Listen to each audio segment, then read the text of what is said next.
ಜಿ5 ಇರುವಾಗ ನೀವು ನಿಮ್ಮ ನೆಚ್ಚಿನ ಶೋಗಳನ್ನ ಎಂದಿಗೂ ಮಿಸ್ ಮಾಡಿಕೊಳ್ಳುವುದಿಲ್ಲ. ಅದು ಸಂಪೂರ್ಣ ಉಚಿತವಾಗಿ. ಅರವಿಂದ್, ರೂಪ ನಿನ್ ಜೊತೆನೆ ಇದ್ರೂ ಅವಳಿಂದ ಒಂದು ನಯ ಪೈಸೆ ಕೂಡ ನಿನಗೆ ಸಿಕ್ಕಿಲ್ಲ. ಒಡವೆ ಕೈ ಹಾಕಕ್ ಹೋದೆ, ಕಲ್ ಸಿಕ್ತು. ಹೀಗೆ ಇದ್ರೆ 100% ಅವಳು ನಿನ್ ಕೈಗೆ ಚಿಪ್ಪು ಕೊಟ್ಬಿಟ್ಟು ಹೋಗ್ತಾಳೆ. ಆಮೇಲೆ ಏನ್ ಮಾಡ್ತೀಯಾ? ಸೇಲ್ ಮಾಡ್ತೀನಿ. ನಾಳೆನೇ ಅವಳನ್ನ ಸೇಲ್ ಮಾಡ್ತೀನಿ. ಸೇಲಾ? ಯಾರು ಗೊತ್ತಾಗಲ್ವಾ? ಯಾರ ಕೈಗಾದ್ರೂ ಸಿಕ್ಕಾಕೊಂಡ್ಬಿಟ್ರೆ? ನನ್ನನ್ನೇನು ನಿಮ್ಮ ಗಂಡನ ಥರ ದಡ್ಡ ಅನ್ಕೊಂಡಿದ್ದೀರಾ? ಎಲ್ಲ ಯೋಚನೆ ಮಾಡೇ ಪ್ಲಾನ್ ಮಾಡಿರ್ತೀನಿ. ಇಷ್ಟು ದಿನ ನಾನು ಹೇಳಿದ ರೇಟಿಗೆ ಇವಳನ್ನು ಯಾರು ಪರ್ಚೇಸ್ ಮಾಡಿಲ್ಲ. ಈಗ ಅವ್ರು ಹೇಳಿದ ರೇಟಿಗೆ ಇವಳನ್ನ ಸೇಲ್ ಮಾಡಿ ಕೈ ತೊಳ್ಕೊತೀನಿ. ಏನೇ ಮಾಡಿದ್ರು ಹುಷಾರಾಗಿ ಮಾಡಪ್ಪ. ಅದರಿಂದ ಯಾರಿಗೂ ತೊಂದರೆ ಆಗಬಾರ್ದು. ಮಾಡ್ತಿರೋದೇ ಕೆಟ್ಟ ಕೆಲಸ. ಇನ್ನು ಅದರಿಂದ ಯಾರಿಗೇನಕ್ಕೆ ತೊಂದರೆ ಆಗುತ್ತೆ? ನಾಳೆ ಮನೆಗೆ ಬರ್ತಿರೋ ಪಾರ್ಟಿ ಹತ್ರ ಕೇರ್ಫುಲ್ ಆಗಿ ಮಾತಾಡಿ. ರೂಪನ್ಗೂ ಯಾವುದೇ ರೀತಿ ಡೌಟ್ ಬರಬಾರ್ದು. ಇಷ್ಟು ದಿನ ನೀನು ಹೇಳ್ದಂಗೆಲ್ಲ ಕೇಳಿಲ್ವಾ? ನಾಳೆನ ಅದನ್ನೇ ಮುಂದುವರಿಸ್ತೀನಿ ಬಿಡು.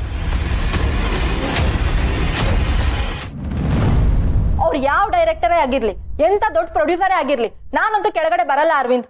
ಇಲ್ಲಿವರೆಗೂ ನನಗೆ 2 ಸತಿ ಕೆಟ್ಟ ಅನುಭವ ಆಗಿದೆ. ಮೊದಲು ಅವ್ರ ಬಗ್ಗೆ ಡೀಟೇಲ್ಸ್ ಕಲೆಕ್ಟ್ ಮಾಡಿ. ಏನ್ ಡೀಟೇಲ್ಸ್ ಜಾನು?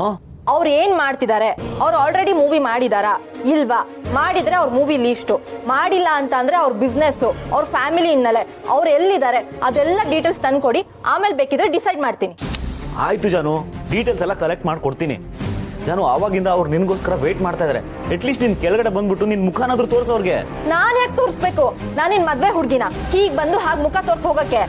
ನೋಡಿ ಅರವಿಂದ್, ನಾನಿನ್ನು ಹೀರೋಯಿನ್ ಆಗದೆ ಇರ್ಬೋದು, ಆದ್ರೆ ನನ್ಗೆ ಆದಂತ ರೂಲ್ಸ್ ಅಂಡ್ ರೆಗ್ಯುಲೇಷನ್ಸ್ ಇದೆ. ಅದನ್ನ ಕ್ರಾಸ್ ಮಾಡಕ್ ನಾನು ಇಷ್ಟಪಡಲ್ಲ. ಅವ್ರೆಷ್ಟೇ ದೊಡ್ಡವರಾಗಿರ್ಬೋದು, ಅವ್ರ ಬಯೋಡೇಟಾ ತಿಳ್ಕೊಳ್ದೆ ಅವ್ರ ಹತ್ರ ನಾನು ಮಾತು ಆಡಲ್ಲ. ಅಲ್ಲ, ಅವ್ರು ಬರಕ್ಕೂ ಮುಂಚೆ ನೀವಾದ್ರೂ ಇನ್ಫಾರ್ಮ್ ಮಾಡ್ಬೇಕಲ್ವಾ? ಅದೇ ಹೇಗೆ ಹೇಳ್ದೆ ಕೇಳ್ದೆ ಕರ್ಸ್ಬಿಟ್ರಿ? ಜಾನು, ಅವ್ರು ಸಡನ್ ಆಗಿ ಬರ್ತಾರೆ ಅಂತ ನನಗೆ ಗೊತ್ತಿರ್ಲಿಲ್ಲ. ಅರ್ಥ ಮಾಡ್ಕೋ. ಆಯ್ತು ಜಾನು, ನೀನ್ ಅವ್ರ ಜೊತೆ ಪ್ರಾಜೆಕ್ಟ್ ಮಾಡಿಲ್ಲ ಅಂದ್ರೂ ಪರವಾಗಿಲ್ಲ. ಅಟ್ಲೀಸ್ಟ್ ಕೆಳಗಡೆ ಬಂದು ಅವ್ರ ಜೊತೆ ಮಾತಾಡು. ಮಿಕ್ಕಿದ್ ನಾನ್ ನೋಡ್ಕೋತೀನಿ. ಪ್ಲೀಸ್ ಅರವಿಂದ್, ಪದೇ ಪದೇ ಅದನ್ನೇ ಹೇಳಿ ಇರಿಟೇಟ್ ಮಾಡಬೇಡಿ. ಅವ್ರ ಬಗ್ಗೆ ತಿಳ್ಕೊಳ್ದೆ, ಅವ್ರ ಬ್ಯಾಕ್ಗ್ರೌಂಡ್ ಸ್ಟಡಿ ಮಾಡ್ದೆ ನಾನಂತೂ ಯಾರನ್ನೂ ಬಂದು ಮಾತಾಡ್ಸಲ್ಲ.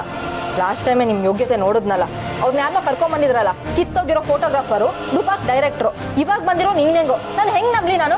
ನೋಡಿ ಅರವಿಂದ್, ನಾನಂತೂ ಈ ಸತಿ ಮೋಸ ಹೋಗಲ್ಲ. ಅದ್ ಏನ್ ಬೇಕಾದ್ರೂ ಆಗ್ಲಿ, ಬೇಕಿದ್ರೆ ಬಂದಿರೋರ್ನ ವಾಪಸ್ ಕಳ್ಸ್ಕೊಳ್ಳಿ. ಹಾಗೆಲ್ಲ ಮಾಡಕ್ಕಾಗಲ್ಲ ಜಾನು, ನನ್ ಮರ್ಯಾದೆ ಹೊಟ್ಟೋಗುತ್ತೆ. ಅರ್ಥ ಮಾಡ್ಕೋ. ನನ್ ಕೆರಿಯರ್ಗಿಂತ ನಿಮ್ ಮರ್ಯಾದೆನೇ ದೊಡ್ಡದಾ? ಹಾಗಲ್ಲ ಜಾನು. ನನಗೆ ಹುಷಾರಿಲ್ಲ ಅಂತ ಹೇಳಿ ಕಳಿಸ್ಬಿಡಿ. ನೋಡಿ, ಕಳ್ಸಕ್ಕೂ ಮುಂಚೆ ಅವ್ರ ಡೀಟೇಲ್ಸ್ ತಗೊಳ್ಳಿ. ಆಮೇಲೆ ಬೇಕಿದ್ರೆ ನಾನೇ ಅವ್ರ ಆಫೀಸಿಗೆ ಹೋಗಿ ಮೀಟ್ ಮಾಡ್ತೀನಿ. ನೋಡ್ ಜಾನು, ಹಾಗೆಲ್ಲ ಮಾಡಿದ್ರೆ ಇಂಡಸ್ಟ್ರಿಯಲ್ಲಿ ಕೆಟ್ಟ ಹೆಸರು ಬರುತ್ತೆ.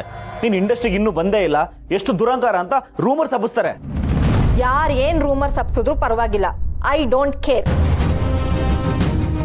ನೋಡಿ, ನಾನು ಇರೋದೇ ಹೀಗೆ. ನಾಳೆ ನಾನು ಹೀರೋಯಿನ್ ಆದ್ಮೇಲೂ ನಾನು ಹೀಗೆ ಇರೋದು. ಅದಕ್ಕೋಸ್ಕರ ನಾನು ನಂತನನ ಬಿಟ್ಕೊಡಲ್ಲ. ಹಾಗಲ್ಲ ಜಾನು, ಅದು ನಾನಿನ್ನೂ ರೈಸ್ ಆಗಕ್ ಮುಂಚೆ ಅವ್ರನ್ನ ಕಳ್ಸಿದ್ರೆ ಸರಿ, ಇಲ್ಲ ನಾನು ಏನ್ ಮಾಡ್ತೀನೋ ನನಗೆ ಗೊತ್ತಿಲ್ಲ.